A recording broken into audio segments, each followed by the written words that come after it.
qu'en règle générale, quand il y a des grandes idées, des grandes politiques en Europe, ça produit pas toujours des résultats. Et justement, alors que le Royaume-Uni a quitté l'Union, c'est une entreprise britannique qui devrait gérer les communications les plus sensibles de l'Union européenne. Jean, je vous en prie, parce que j'ai une question à vous.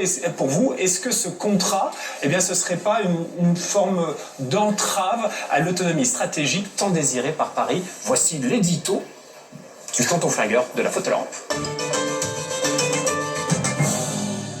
La Commission se prépare à signer un contrat d'1,2 milliard d'euros avec British Telecom pour assurer la sécurité et la confidentialité de ces échanges les plus sensibles. Il s'agit de toutes les communications et des transferts de données en son sein, mais aussi au sein de l'ensemble des institutions européennes, des ambassades de l'Union aux agences comme l'Agence européenne de défense, Europol ou Eurojust, soit en tout plus de 750 organismes. Confier un tel contrat de souveraineté à une entreprise britannique, il fallait oser à l'heure où les Européens veulent développer leur indépendance stratégique. Cette affaire est d'autant plus hallucinante que jusque-là, ce service était assuré par l'allemand Deutsche Telekom. Autrement dit, il existe un savoir-faire européen, mais une nouvelle fois, c'est la concurrence libre et non faussée qui a joué. Autrement dit, c'est sans doute British Telecom qui a dû proposer le prix le plus bas. Or, ce n'est absolument pas un argument si l'Europe veut devenir autonome. La préférence communautaire aurait dû jouer.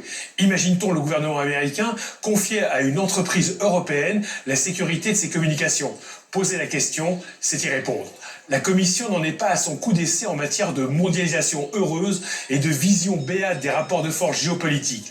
Ainsi, alors qu'elle passe son temps à vouloir faire la peau des GAFAM, elle a choisi depuis le début de l'informatisation de ne travailler qu'avec Microsoft et avec des ordinateurs américains, alors qu'elle aurait pu choisir un logiciel libre ou répartir les marchés, par exemple avec Apple.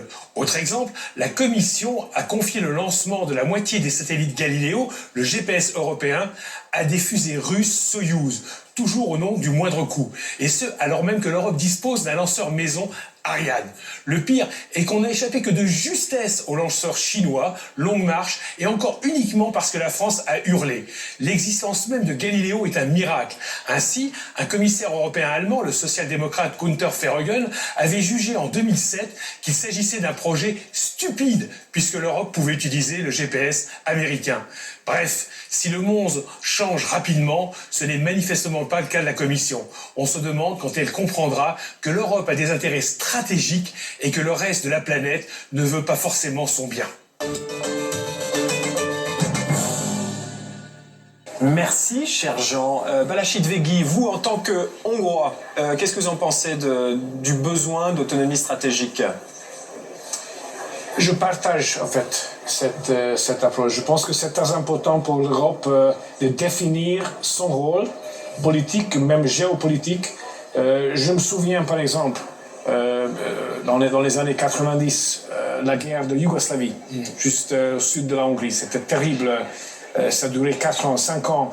Et c'était finalement les États-Unis, encore une fois, qui ont intervenu pour en finir.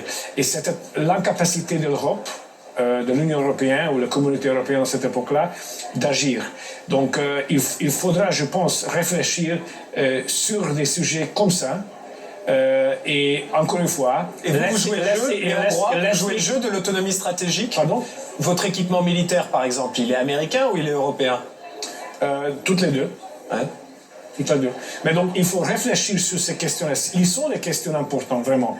La stratégie d'agir comme une force politique, comme une force stratégique, c'est ça qui est important. Mais il faut laisser encore une fois, il faut finir avec la guerre civile idéologique en Europe contre les gouvernements conservateurs. Ça ne va pas aller.